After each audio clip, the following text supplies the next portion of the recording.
지금 크기 보이시죠? 제 손이 지금 엄지도 아니고 검지손가락인데 꿀벌응의 실제 크기가 이만합니다. 그렇지만 실험실 생활 3년이면 이 정도 작은 애들로부터서도 이제 해부를 할 수 있는 거죠. 그리고 저는 실험실 9년, 10년 차입니다. 네, 안녕하세요. 오늘 또 실험을 위해서 꿀벌응애를 잡으러 왔습니다. 영상 처음 보시는 분들을 위해서 조금 설명드리자면, 꿀벌응애가 제가 귀척을 하는 거 아니고요. 그리고 응애가 꿀벌의 어린애들을 말하는 것도 아니고, 양봉하시는 분들이 보통 말씀하시는 이제 진드기입니다. 그래서 얘네가 꿀벌의 겉에 붙어서 이제 기생하는 해충이거든요. 사실 곤충은 아니고 이제 응애가 거미에 속하는 종류인데, 그래서 뭐 다리가 8개고 그런데 바이러스도 아주 심하게 옮기고, 얘네 자체도 이제 물리적으로 꿀벌을 먹으면서 피해를 많이 끼치기 때문에 양봉하시는 분들이 사실 제일 힘들어하는 게 저는 꿀벌응애라고 생각을 하거든요.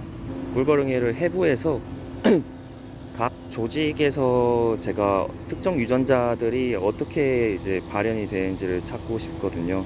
그래서 일단 꿀벌응애를 해부하기 위해서 꿀벌응애를 잡으러 왔습니다. 여기는 지금 이제 꿀벌만 전문적으로 하는 실험실 뒤편에 있는 양봉장이고요. 여기 말고도 앞에도 있고 다른 지역에도 있고 굉장히 많습니다. 일단 꿀벌응애를 잡아볼게요. 일단 개상을 드러냈고, 개상을 드러낸 이유가 꿀벌응애는 보통 내역봉에 많이 붙어요. 왜냐면 꿀벌응애가 번식을 하기 위해서는 이제 번데기가 되기 직전인 애들한테 들어가야 되는데, 내역봉들이 어린 애벌레들을 주로 담당해서 먹이를 주고 이제 덮개도 덮고 하기 때문에 어린 일벌들한테 붙어 있어야지 꿀벌응애가 번데기에 접할 확률이 높거든요. 그래서 외역봉에는 거의 안 붙어 있고 내역봉에 주로 붙어 있기 때문에, 또 내역봉은 1층에 있는 경우가 많아서 지금 1층을 살펴보려고 합니다. 이 벌통이 꿀벌응애에 심각하게 감염된 벌통을 다른 곳에서 받아왔다고 하는데, 지금 보시면 이 안에 들어있는 게 다 죽은 애벌레거든요. 각종 병으로 인해서 죽은 애들인데, 지금 얘네 상태가 죽은 애들을 바로바로 꺼낼 수조차 없는 상태인 거예요. 일손도 딸리고, 일벌들 자체도 이제 꿀벌응애에 감염됐던 애들이 태어나면서 바이러스를 몸에 좀 지니고 있어서 면역이나 행동 자체가 많이 약하기도 해서, 정상적인 벌통이라면 진작에 다 제거했어야 됐던 이런 시체들이죠. 사실상 늘 제거도 못하고 있는 상태입니다. 지금 상태로 봐서는 얘네가 한 달도 못 가서 벌통이 붕괴될 거예요. 이런 데서 태어나는 일벌도 대부분 이제 날개 기형 바이러스에 걸려서 제대로 활동도 못할 테고, 이 정도 상태일 때는 사실상 방제를 하는 게 의미가 없을 정도죠. 이만큼 되기 전에 미리 방제를 다 해야 됩니다. 꿀벌들을 어느 정도 잡았으니 이제 안에 가서 털어보겠습니다. 한 400~500마리 정도 모았고, 얘네를 일단 좀 올려놓겠습니다. 꿀벌응애를 고정시킬 때 이 슈퍼글루 순간접착제를 사용합니다.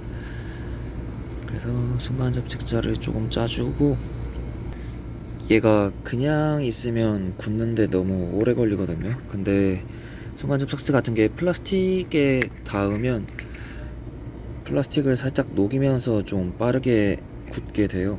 지금 이 뚜껑이 플라스틱 뚜껑이니까 이거를 조금씩 이렇게 섞어주면 점점 불투명하게 되거든요. 그리고 좀 더 점액질로 돼서 빠르게 굳힐 수 있습니다.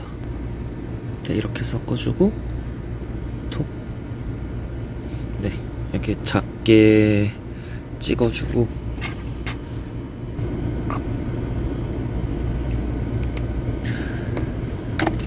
꿀벌응애를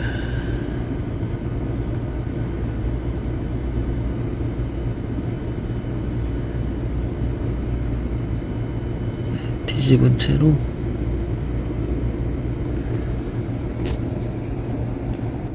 네, 이런 식으로 고정을 하고 말리면 됩니다.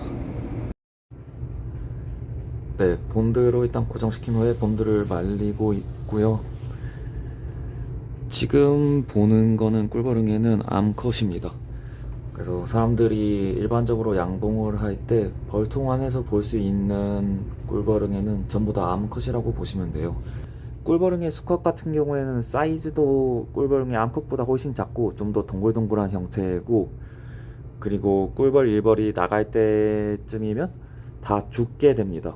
얘네는 껍질도 되게 연약해서 밖에서 오래 있을 수도 없거든요. 그래서 밖에서 볼 수 있는 꿀벌응애는 전부 다 이와 같은 형태, 그러니까 옆으로 타원형의 형태의 암컷이고, 처음 밖에 나간 애들을 포레틱 마이트라고 해서 한글로는 정확히 모르겠는데 이동성 응애라고 생각을 하면 될 겁니다. 포레틱 마이트 같은 경우에는 꿀벌 성충에도 붙어서 살 수 있는 형태이고, 얘네가 아까 말씀드렸듯이 꿀벌 번데기방에 들어가서 꿀벌 애벌레를 먹이로 하면서 먹게 되면 이제 리프로덕티브 마이트라고 해서 산란성 응애가 돼요.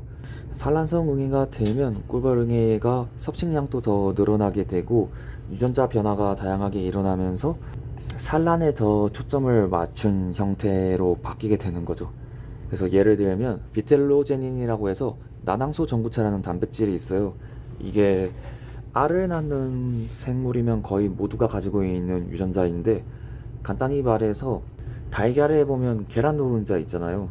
그런 계란 노른자에서 단백질을 구성하고 있는 게 다 비텔로제닌에서 온다고 보시면 됩니다. 얘네가 팻바디, 지방체, 전에 꿀벌 해부할 때 설명드렸죠. 그 지방체에서 비텔로제닌을 생성을 하면 그 비텔로제닌이 체내에서 돌다가 얘네 난소에 도달하게 돼요. 그러면 난소에서는 이 비텔로제닌에 대한 특별한 수용체가 있어서 얘네를 인식해서 너 비텔로제닌이네? 그럼 통과해서 난소 안으로 들어가게 되거든요. 거기서 이제 알이 발달할 때 이 비텔로제닌을 단백질원으로 이용을 해서 여러 단백질을 만들어서 알에 저장을 하게 되는 거죠.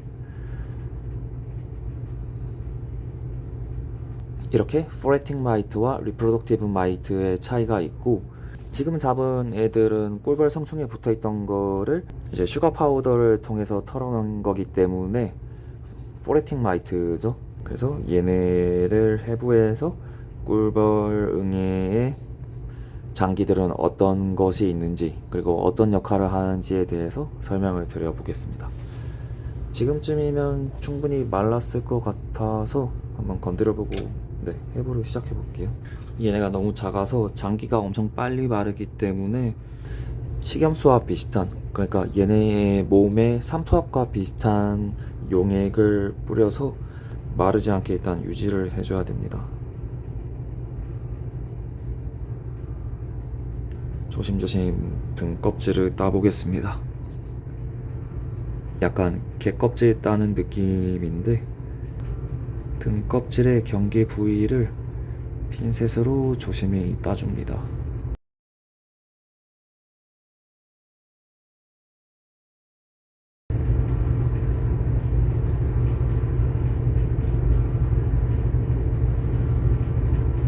네, 등 껍질을 제거를 했고요.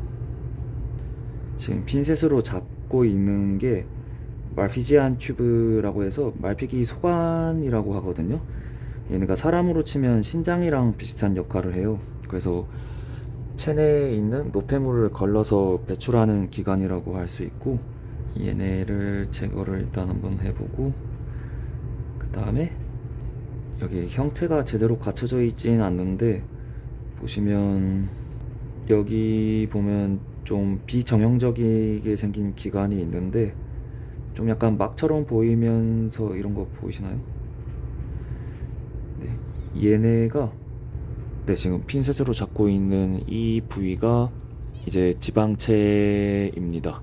지방체는 꿀벌 영상에서도 설명드렸지만 간이랑 비슷한 역할을 하는 부위고, 이런 단백질이나 지방 같은 물질을 만드는 대사작용을 주로 하는 곳입니다. 그리고 사람의 간과 마찬가지로 해독작용도 하는 곳이고요. 그래서 이 지방체를 다 덜어내면 여기 좀 커다란 관 같은 게 보이거든요. 여기 지금 만지는 거 보이시죠? 끝에 노란색이 있는 거, 이렇게 크게 두 쌍이 있는 게 보이실 텐데 얘네가 이제 내장 기관입니다. 그래서 꿀벌응애가 꿀벌 유충에서 먹는 부위는 주로 꿀벌 유충의 지방체와 그리고 체액이거든요. 그거를 섭취하게 되면 이 장으로 오게 돼서 이 장에서 이제 단백질과 지방의 분해 및 흡수가 일어나게 되는 겁니다. 지금 장 안에 이렇게 노랗게 아직 소화가 덜 된 부분이 있는 거를 보실 수 있고, 장도 제거를 했습니다. 네, 이게 장이고요. 여기까지는 그래도 좀 더 큰 부위였었는데 더 이제 작은 부위로 들어가게 되면, 네, 꿀벌응애가 먹이를 먹을 때 꿀벌의 몸에 일단 자신의 타액, 그러니까 침을 분비를 하거든요. 그 침에는 모기의 침과 마찬가지로 이제 꿀벌 유충의 면역을 조절해서 꿀벌응애가 먹이를 먹고 있어도 면역 반응이 일어나지 않게 하는, 그러니까 사람으로 치면 모기가 물 때 무는 당시에는 간지럽지 않거든요. 그리고 피가 굳지도 않아요. 왜냐면 모기의 침에는 이제 항응고제 성분도 있고 항면역 반응 성분도 있단 말이에요. 그래서 모기가 침을 분비하는 도중에는 간지럽지 않지만 이제 모기가 떠나게 되면 오히려 그 침 안에 있던 단백질에 대해서 사람의 몸이 면역 반응을 일으키기 때문에 더 간지러워지게 되는 거거든요. 마찬가지로 꿀벌응애도 꿀벌의 유충을 먹이로 삼을 때 자신의 먹이 섭취 과정을 돕기 위한 다양한 단백질이 있는 침을 분비를 합니다. 그래서 그 침이 만들어지는 게 침샘인데, 네, 원래는 이 부위에 있어야 되는데 지금 여기 있다. 네, 여기 한 쌍으로 작게 동그랗게 돼 있는 부위가 있는데 여기가 이제 네, 침샘이거든요. 그래서 이 침샘에서 침에 있는 다양한 단백질을 생성해서 분비를 하는 역할을 하는 거고,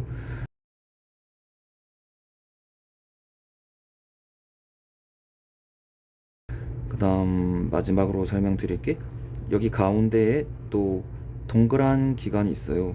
이거 보이시나요? 제가 지금 잡은 거. 네, 이게 영상으로 보시면 대부분 그냥 다 하얀 조직으로 보일 텐데 이게 바로 신갱글리언이라고 해서 다른 동물에서 뇌와 같은 역할을 하는 부위예요. 응애 같은 경우에는 완전한 형태의 뇌는 없지만 이 신갱글리언이라는 신경이 굉장히 뭉쳐있는 부위가 있거든요. 그래서 이 부위가 지금 다리랑도 다 연결되어 있고 몸의 주요 기관들과도 모두 연결되어 있어서 이 신경절을 통해서 생각을 하고 몸을 조절하는 역할을 하는 겁니다. 네, 이런 식으로 되어 있는 조직이고, 그래서 꿀벌응애를 잡을 때 쓰는 아미트라즈나 플루발리네이트 그리고 쿠마포스 같은 제품이 이 신경절에서 일어나는 신경 형상을 억제해서 꿀벌응애를 죽이는, 네, 그런 방식인 거죠. 네, 그래서 꿀벌응애 해부는 여기까지고, 저는 이제 꿀벌응애를 한 200마리 정도 이렇게 해부를 해서 각 조직을 나눠 담아서 거기서 어떤 유전자가 어떤 조직에 따라서 다르게 발현되는지를 알아봐야 되거든요. 그래서 아마 한 10시간 정도 해부를 앞으로 해야 될 것 같아서 네, 오늘은 여기까지 하겠습니다. 혹시 궁금하신 내용이 있으면 댓글로 달아주시면 제가 다룰 수 있는 주제라면 그거를 한번 다뤄보도록, 영상에서 한번 다뤄보도록 하겠습니다.